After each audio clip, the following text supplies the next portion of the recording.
அமெரிக்க அதிபர் டொனால்ட் ட்ரம்பை ஈரானுடைய ப்ராக்சிஸ் அமைப்புகள், ஈரானுக்கு ஆதரவான ஆயுத குழுக்கள் கொலை செய்ய திட்டமிட்டிருந்தார்கள் என்றும், அதனால் அமெரிக்க அதிபர் டொனால்ட் ட்ரம்புக்கு துருக்கியில் வைத்து அதி உச்ச பாதுகாப்பு வழங்கப்பட்டு அவர் வழமையாக பயணிக்கிற கத்தாரினால் அன்பளிப்பு செய்யப்பட்ட ஏர்ஃபோர்ஸ் 1 விமானத்தில் பயணிப்பதை போன்று பாசாங்கு செய்துவிட்டு விமானத்துக்குள்ளே போகிற மாதிரி உள்ளே போயிட்டு பிறகு விமானத்துக்குள்ள உணவுகளை ஏற்றிக்கிட்டு வர்ற கேட்டரிங் கண்டெய்னருக்குள்ள அவர் அனுப்பப்பட்டு அதன் மூலமாக மீண்டும் ஒரு விமானத்திற்கு அவர் மாற்றப்பட்டார்.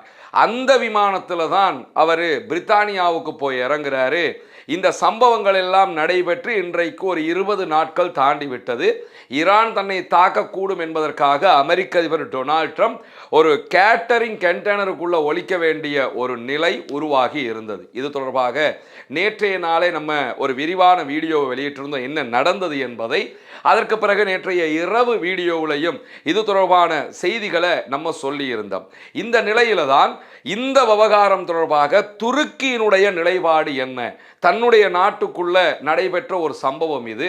அமெரிக்க அதிபர் டொனால்ட் ட்ரம்பை நேட்டோவில் மிக பாரிய இராணுவத்தை வைத்துக் கொண்டிருக்கக்கூடிய, உலக அளவில் ஆயுதங்களை தயாரிக்கக்கூடிய, இன்னும் சொல்ல போனால் நேட்டோ நாடு என்கிற வகையில் அணு ஆயுத ஷேரிங் கொண்டிருக்கக்கூடிய ஒரு மிக முக்கியமான நாடு. இந்த நாட்டினாலும் இவர்களுடைய உளவுத்துறையினாலும் அமெரிக்க அதிபருக்கு பாதுகாப்பு கொடுக்க முடியாமல் போய்விட்டதா? அதே நேரம் ஈரானோடு ரொம்ப நெருக்கமாக இருக்கக்கூடிய துருக்கியை பகைத்து கொள்ளும் விதமாக ஈரான் இந்த சூழ்ச்சியில் ஈடுபட்டதா என்பது பற்றியெல்லாம் நேற்றைய தினம் மிடில் ஈஸ்ட் ஐ ஒரு விரிவான ஆர்டிக்கலை வெளியிட்டிருக்கிறாங்க. பல செய்திகளை அதிலே அவர்கள் குறிப்பிட்டு காட்டியிருக்கிறார்கள். இது தொடர்பாக ஆர்டிக்கலுடைய கடைசியில் நாங்கள் மேலதிக விளக்கம் கேட்பதற்காக அமெரிக்காவுடைய வெள்ளை மாளிகையை தொடர்பு கொண்டோம், எங்களுக்கு விளக்கம் கிடைக்கல என்கிற தரவுகளையும் மிடில் ஈஸ்ட் ஐ சுட்டி காட்டியிருக்கிறது. சரி, மிடில் ஈஸ்ட் ஐ வெளியிட்டிருக்கக்கூடிய குறித்த ஆர்டிக்கல்ல என்ன விவகாரம் இருக்கிறது என்பதை பார்ப்போம்.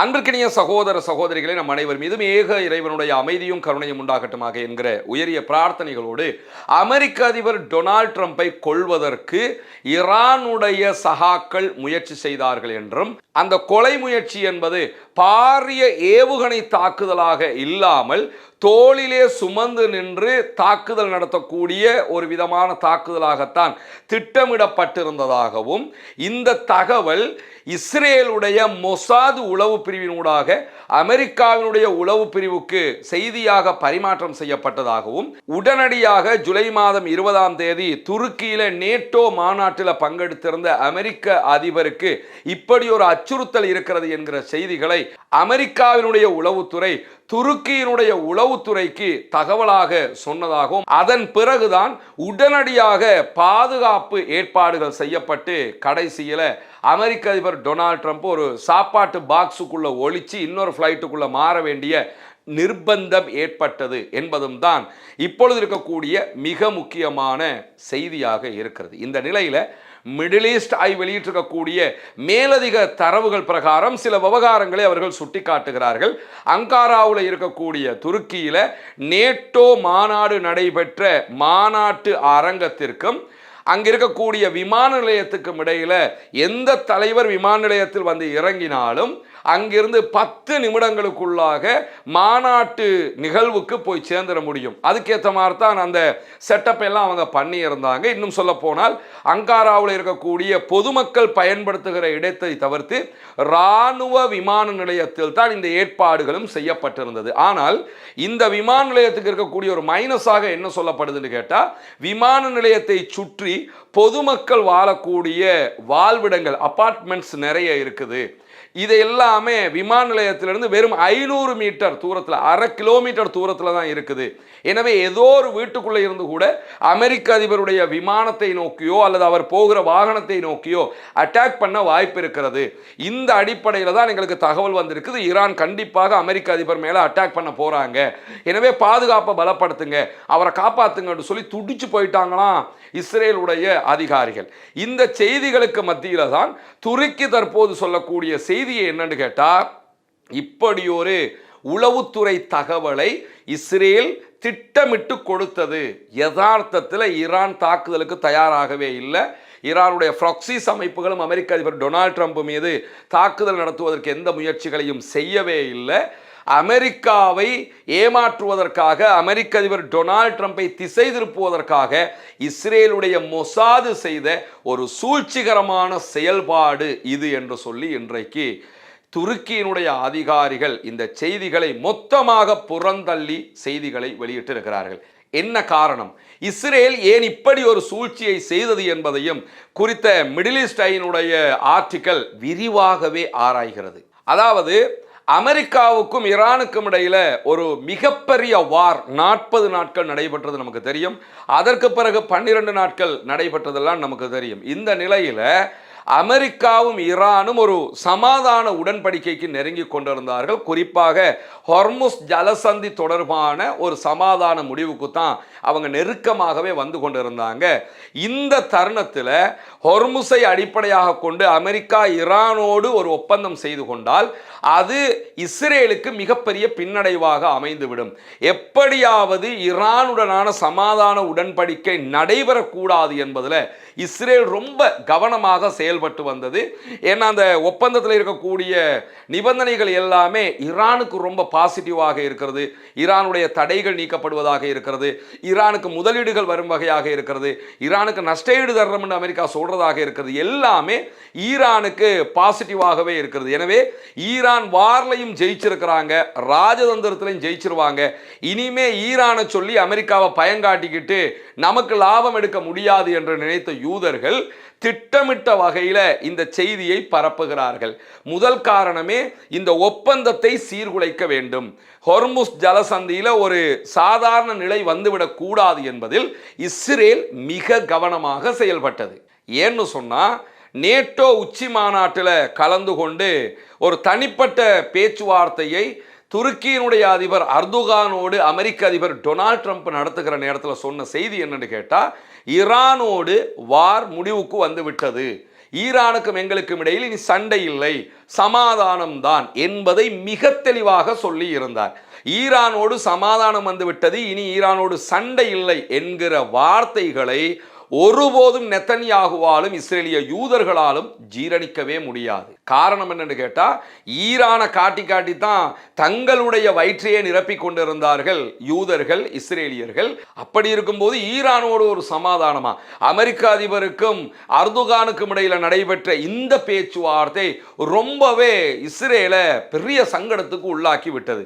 அதனாலும் என்ன செய்வது என்று அவர்கள் அடுத்த கட்டம் யோசிக்க வேண்டிய நிலைக்கு தள்ளப்படுகிறார்கள். அதே மாதிரி அர்துகானுக்கும் அமெரிக்க அதிபர் டொனால்ட் ட்ரம்புக்கும் இடையிலான சந்திப்பின் போது இன்னும் பல விஷயங்கள் பேசப்படுகிறது. குறிப்பாக 2019ஆம் ஆண்டு ரஷ்யாவிடம் இருந்து அங்காரா, துருக்கி ஒரு ஒப்பந்தத்தை பெற்றுக்கொள்கிறது. அந்த ஒப்பந்தத்தின் பிரகாரம் ரஷ்யாவிடம் இருந்து S-400 வகையான ஏவுகணை கட்டமைப்பை துருக்கி வாங்குவதாக ஒப்பந்தமிடப்படுகிறது.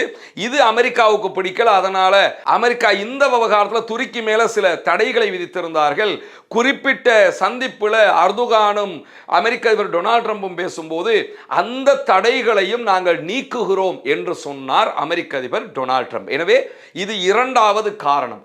மூன்றாவதாக நம்ம பார்த்தோம்னு சொன்னா, அதே சந்திப்பில் அமெரிக்க அதிபர் டொனால்ட் ட்ரம்ப் F-35 விமானங்களை துருக்கிக்கு நாங்கள் விற்பனை செய்ய தயார் என்று அறிவித்திருந்தார். உலகத்தில் ஒரு 15 அல்லது 17 நாடுகள் தான் F-35 விமானங்களை வைத்துக் கொண்டிருக்கின்றன. அமெரிக்கா எந்த ஒரு நாடுகளுக்கும் இந்த விமானங்களை கொடுப்பதற்கு தயாரில்லை. குறிப்பாக அரபு நாடுகள் எவ்வளவு நட்பாக இருந்தாலும் அவங்களுக்கு அமெரிக்கா F-35 விமானங்களை இதுவரைக்கும் கொடுக்கல. F-15 வகையான விமானங்களை பஹ்ரைன் வச்சிருக்கிறாங்க, மற்ற நாடுகள்லாம் வச்சிருக்கிறாங்க. F-35 என்பது ரேடாரை தாண்டி மிக வேகமாக சென்று தாக்குதல் நடத்தக்கூடிய விமானங்கள். இது மத்திய கிழக்குல இஸ்ரேல்கிட்ட மட்டும்தான் இருக்குது. அதனால தான் இஸ்ரேல் ராணுவ ஜாம்பவான் நாங்கள் என்று சொல்லிக் கொண்டிருக்கிறார்கள். அது அவங்களோட தயாரிப்பு இல்லை, அது அமெரிக்காவினுடைய தயாரிப்பு. ஆனாலும் அமெரிக்கா இஸ்ரேலுக்கு கொடுத்து வச்சிருக்குது. அதே விமானத்தை துருக்கிக்கும் தருவதாக அமெரிக்க அதிபர் அறிவிக்கிறார். இதை பெஞ்சமின் நெத்தன்யாகுவால பொறுத்து கொள்ளவே முடியவில்லை.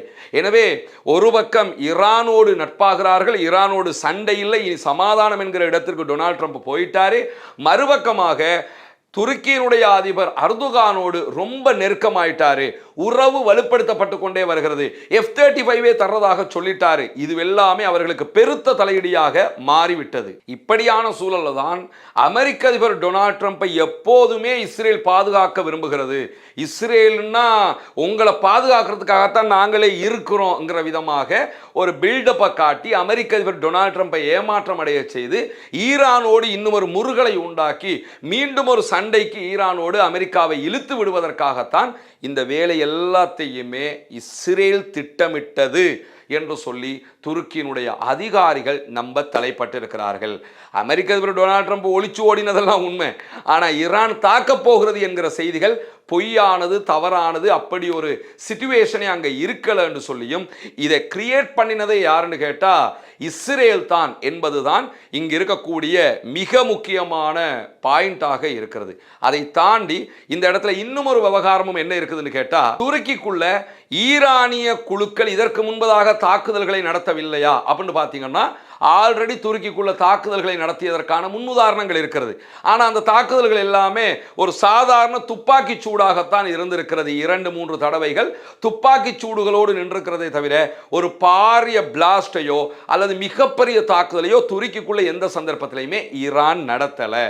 இது ஈரானுக்கும் துருக்கிக்கும் இடையிலாக இருக்கக்கூடிய ஒரு நெருக்கத்தின் அடையாளமாக பார்க்கப்படுகிறது. அது கூட பின்னாட்களில் ஒன்றுமே இல்லாத வகையில் மாறிடுச்சு. ரெண்டாவதாக அமெரிக்கா ஈரான் மீதான தாக்குதல்களை நடத்துகிற போது துருக்கியினுடைய ஆதரவு பெற்ற ஈராக்கில் இருக்கக்கூடிய குர்து படைப்பிரிவை சேர்ந்தவர்கள், குர்து இனத்தை சேர்ந்தவங்க ஈரானுக்குள்ள நுழைஞ்சு தாக்குதல்களை நடத்துவதற்கு அமெரிக்கா அவர்களை தூண்டியது. ஏன்னா குர்துகள் சன்னி முஸ்லீம்கள், ஈரானில் இருக்கிறவங்க ஷியா முஸ்லீம்கள் என்கிற அடிப்படையில் 2 பேரையுமே இந்த கொள்கை பிரச்சனையிலையும் மூட்டி விட்டுறலாம். அந்த அடிப்படையில் உள்ள புகுந்து நீங்க ஈரானுடைய தெற்கு பகுதியில் தாக்குதல்களை நடத்துங்க, அப்ப கலவரமாக வெடிக்கும், உள்நாட்டு குழப்பம் வரும் என்றெல்லாம் தூண்டிய நேரத்திலையும் அந்த பக்கமே போயிடக்கூடாது, உங்களுக்கு நாங்க தான் சப்போர்ட்டிவா இருக்கிறோம், நாங்க வேணுமா அமெரிக்கா வேணுமான்னு முடிவு எடுத்துக்க சொல்லி குர்துகளை மொத்தமாக தடுத்து நிறுத்தியதும் துருக்கியர்கள் தான். அதனால தான் துருக்கிக்கு பல கட்டங்களில் ஈரான் நன்றியையும் சொல்லி இருக்கிறது. எனவே துருக்கிக்கும் ஈரானுக்கும் இடையில இப்படி ஒரு உறவும் இருக்கிறது. இப்படி துருக்கிக்கும் ஈரானுக்கும் இடையில நெருங்கிய உறவு இருக்கிறது. அந்த உறவை சீர்குலைப்பதற்கு ஈரான் விரும்பாது என்பது மிக தெளிவான ஒரு விவகாரம். அதே நேரத்தில் துருக்கியினுடைய அதிபர் அர்துகானுக்கும் அமெரிக்க அதிபர் டொனால்ட் ட்ரம்புக்கும் இடையில இருக்கக்கூடிய நெருங்கிய உறவை சீர்குலைப்பது, துருக்கிக்கு F-35 விமானங்கள் வழங்கப்படுவதை தடுப்பது, ஈரானோடு அமெரிக்கா செய்ய இருக்கிற ஒப்பந்தத்தை நாசமாக்குவது, இதற்காகவெல்லாம் இஸ்ரேல் தீட்டிய ஒரு கட்டுக்கதை தான் அமெரிக்க அதிபர் டொனால்ட் ட்ரம்பை துருக்கியில் வைத்து ஈரானியர்கள் கொல்ல பார்க்கிறார்கள். எனவே அவரை பாதுகாக்க வேண்டும், நாங்கள் தான் அவரை பாதுகாக்கிறதுக்கு ரெடியாக இருக்கிறோம் என்கிற அடிப்படையில் இந்த மாதிரியான ஒரு கதையை உண்டாக்கி கடைசியில் அமெரிக்க அதிபர் டொனால்ட் ட்ரம்ப் வேறொரு விமானத்தில் போக வேண்டிய நிலை உருவாகியது. இதுதான் இந்த செய்தியினுடைய சாராம்சமே தவிர ஈரான் அமெரிக்க அதிபரை கொள்வதற்கு திட்டமிடவும் இல்லை. துருக்கி அப்படியான ஒரு உளவுத்துறை பலவீனத்தை கொண்ட நாடாகவும் இல்லை என்பது யதார்த்தமானது. இந்த இடத்துல முழுவதுமான சூழ்ச்சிகளின் பின்னணியாக இருந்தது யூதர்கள், இஸ்ரேலியர்கள் என்பதுதான் வெளிப்படையான செய்தியாக இருக்கிறது. ஆனால் ஒன்று, எது எப்படி போனாலும் அமெரிக்காவினுடைய அதிபரையே சாப்பாடு கொண்டு போகிற கேட்ரிங் பாக்ஸுக்குள்ள ஒளிச்சு ஓட வச்சுட்டாங்க. இது ஈரான்காரன் செஞ்சாங்களோ இல்லையோ, இஸ்ரேல்காரன் இதை விட அமெரிக்க அதிபர் டொனால்ட் ட்ரம்பை கேவலப்படுத்த முடியுமா என்கிற அளவுக்கு நிலைமை மாறி போயிருக்கிறது. பொறுத்திருந்து பார்ப்போம் என்னவெல்லாம் நடக்கிறது என்பதை. தொடர்ந்து இணைந்திருங்கள் ரஸ்மின் மயசி நியூஸ் மற்றும் ரஸ்மின் டாக்ஸ் ஆகிய 2 சேனல்களோடு. வரக்கூடிய உண்மை செய்திகளை உடனுக்குடன் உங்களோடு பகிர்ந்து கொள்வதற்கு தயாராக இருக்கிறோம்.